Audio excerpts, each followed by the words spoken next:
The Grand Prix circuit arrived in Europe last weekend for the Spanish Grand Prix, the first of a concentrated schedule of 10 Grand Prix in Europe, one every fortnight from now until September. Britain's defending world champion, James Hunt, the winner in Spain last year, was still looking for his first win of the season. Here's how the drivers' table looked before Sunday's race. Joint leaders, Jody Scheckter in the New Wolf and Niki Lauda, the former champion, in the Ferrari. Lauda's teammate, Carlos Reutemann, third. Mario Andretti in the Lotus, fourth, and Hunt, fifth. Well, with me to describe the race is Lord Hesketh, whose team were returning to Grand Prix racing with a new driver, Rupert Keegan. 24 cars lined up. Hunt was back on the fourth row. Pole position was held by Mario Andretti. He'd just won at Long Beach, and no one here could match his practice times in the John Player Lotus. He'd broken the lap record. But Andretti was worried. Alongside him on the grid was Jacques Lafitte in the powerful Ligier Matra. Here was one man who might beat him to the first bend. Behind them, the space left when Niki Lauda, third fastest in practice, pulled out 3 hours before with broken ribs. It left a gap which James Hunt might use if he could make a quick start. Well, Hunt did make a good start, but he still had to come from 7th place. Meanwhile, up front, Andretti, the Italian-American, had thrust all doubts about Lafitte from his mind. The Lotus got away well, and Andretti whipped it up the straight towards the first bend. So at the start, it was Andretti, Lafitte, Reutemann, Hunt up to 4th place, Watson and Jody Scheckter. They had 75 laps to cover on this twisting, difficult Jarama track just outside Madrid. That sums it up. Because when we got to Spain, my chief designer said, if we can build a car that can survive this track, we should be looking at a car which will be reliable for the rest of the season. But forgetting the personal angle of my team, this race is highly important. Because after the glamour of South Africa, California and Brazil, this is the first race of the European season. And it is in Europe that this championship will be decided. Because if you are going to be a contender, you've got to be at the top of the table when we go off to North America at the end of the season. And so, Madrid on Sunday was a highly significant race. For again, it confirmed for me that this is going to be a season of surprises, and as a result, a season of real excitement.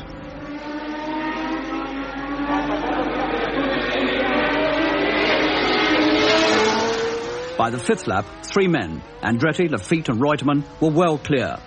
Then Hunt was 4th, and behind him, Watson and Scheckter. Andretti had been right to worry about Lafitte in the Ligier Matra. Despite Andretti's big early lead, Lafitte was already closing on him. The gap had been noticeably narrowed by lap 6.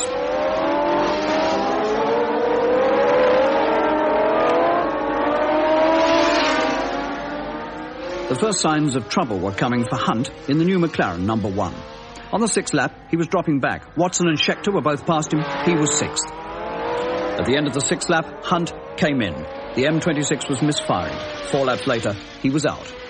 Meanwhile, Clay Regazzoni was out of the race after a slight contretemps, with Vittorio Brambilla also out. Brambilla had tried to get past him on the 9th lap, and Regazzoni had firmly shut the door. The 2 cars had collided. It was inevitable. And just like you and me, when we have a scrape, neither would admit liability. Hence, all the fist-waving. Ah, these Latin temperaments.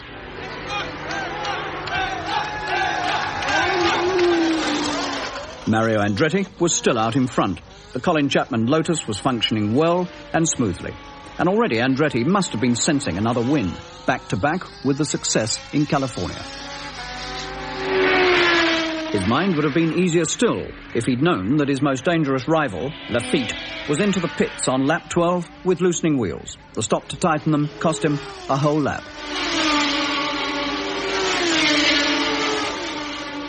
But Andretti wasn't easing up. Just watch this. He comes into this too fast. There isn't that much to spare from the barrier. It was probably the only mistake he made in the entire race. Soon, of course, he had to cope with tail-enders. Here he is challenging Renzo Zorzi of Italy in the shadow. Not much trouble there. But ahead of him now is Patrick Neve of Belgium in a march. And this is not so easy.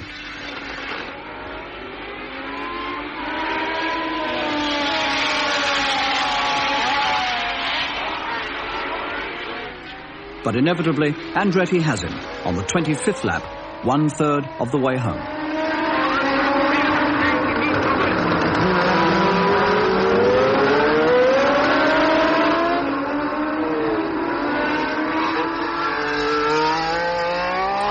That smoke means someone else is having trouble. It's not Andretti. The JPS Lotus is never in doubt. And it's not Neve, but it is one of the back markers Andretti's just passed. The man in trouble is Zorzi, the Italian in the shadow. His engine's blown up. And just in case it gets any worse, the extinguishers are brought into action.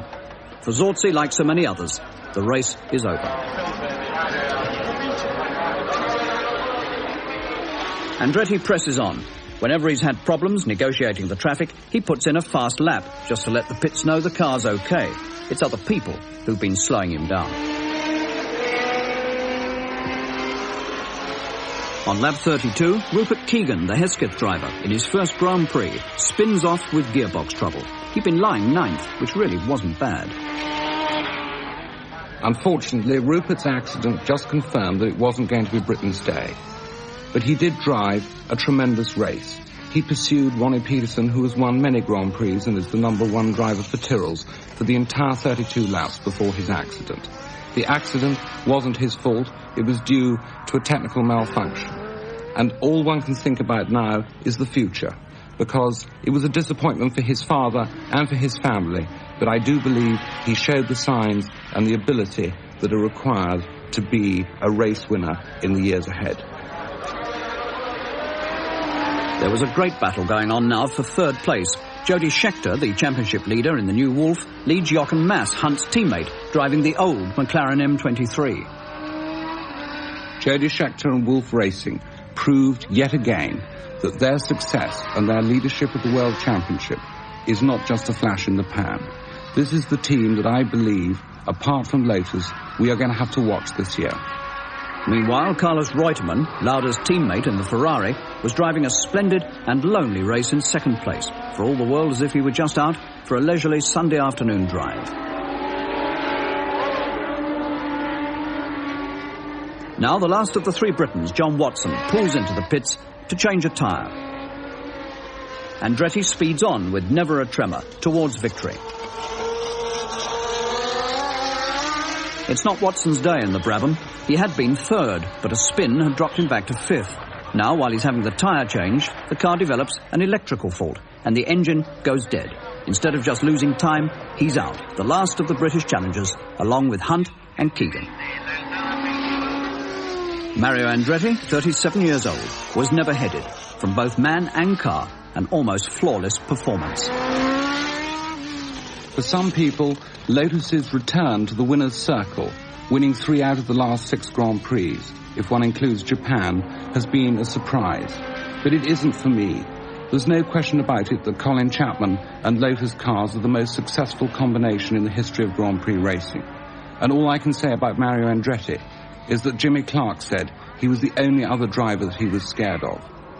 With that combination, I believe that Lotus today look more competitive than any other team, and if one was going to have a bet, they're the team to have that bet on, because there's nothing like a team that not only has the consistency, the reliability, a competitive car, but also a winning spirit.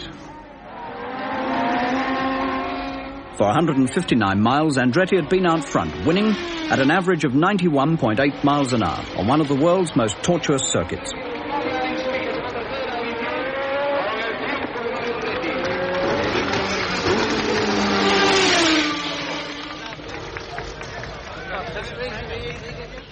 For Colin Chapman and the Lotus, it was a triumph that took them back to their victorious days of 1972 and 73. But it didn't give Andretti the lead in the championship table. Jody Scheckter, 3rd in this race, still tops it. Andretti lies 2nd.